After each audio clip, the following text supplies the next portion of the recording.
It began with an onion. I used to live in Chicago, and my parents live in Michigan, which is about 4 hours away. So when they would visit me, they would drive.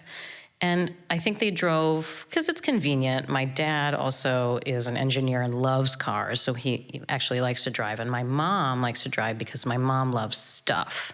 And my mom likes to bring stuff from one place to another. A lot of stuff.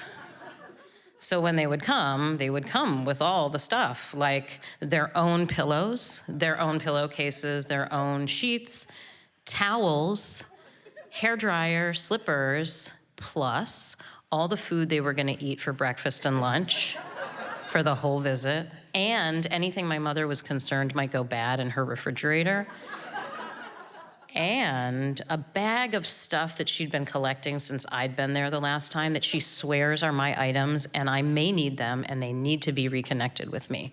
So this could be really like one bobby pin or a CVS receipt for toothpaste from a year ago, because you never know.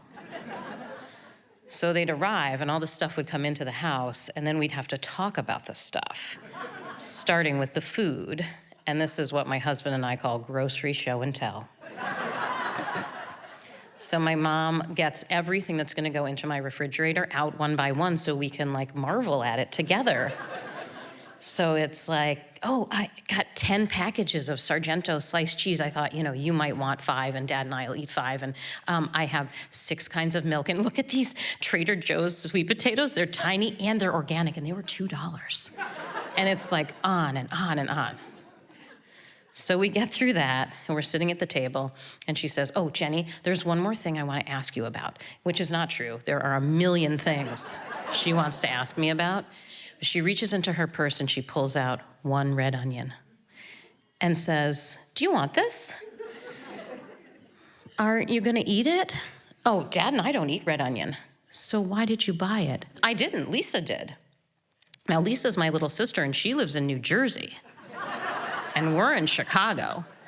And so I say, Mom, did you actually bring an onion from New Jersey to Chicago to ask me if I wanted it? Well, I wasn't gonna throw it away. I thought you could use it. Fair?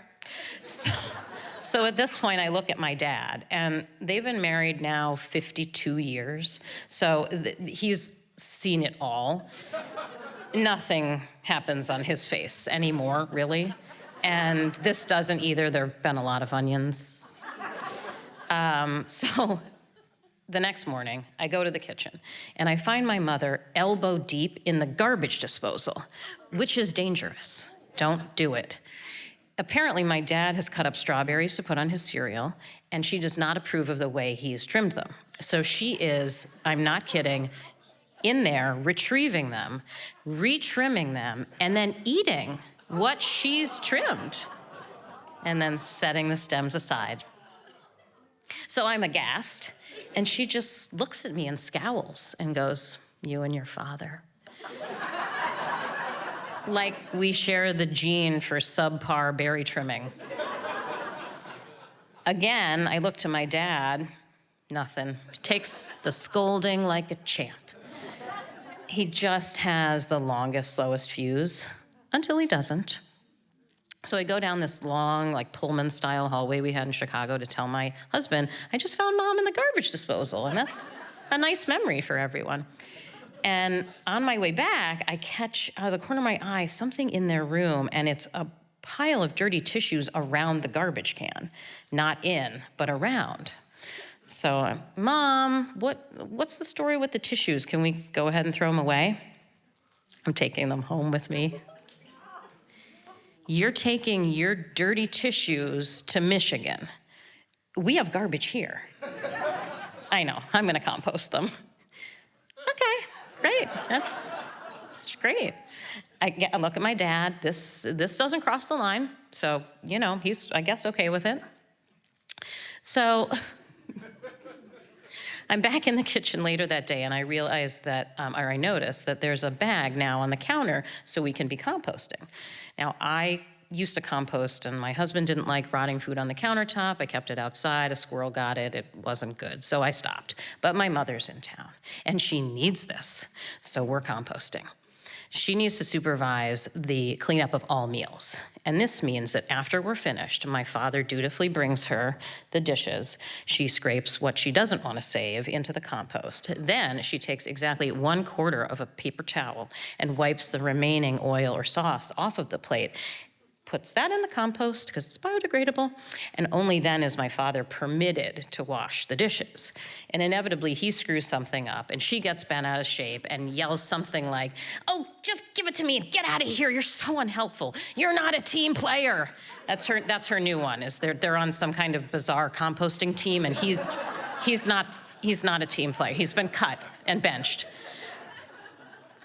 So fast forward, it's time for them to leave. And now we get to do grocery show and tell in reverse. And here come the questions. Jenny, what about the almond milk? Do you want it? I don't. The kefir? No. The Lactaid milk? No. What about that one chickpea? I doubt it. What about the Trader Joe's tomatoes? They're rotting. The eighth of a bagel crust your daughter didn't eat last night? No, Mom. And I'm trying to keep my cool because this is very important to my mom, and I love my mom, and so I'm here for it. But you know who isn't keeping their cool anymore? My father. Milt is starting to have a reaction. Milt is starting to pace. And this is very interesting because this doesn't happen very often. So I kind of got my eye on him, and he's like, "Can we go? We gotta go. Come on, can we go?" But grocery show and tell cannot be abbreviated. So we're doing this. But we're in the home stretch, and I'm like, I think we're gonna make it, me and him. And then she hits us with the hammer. "Jenny, what about the compost?" And I say, "Oh, I'll just take it to the store where the farm comes to pick it up. Or we could take it home with us." And before I can say, "Mom, do you really want to drive a bag of rotting food in your car for 4 hours?" my dad loses it and yells, "No, no, no, we're not driving the garbage back to Michigan." Slams the door. And you know what? They did.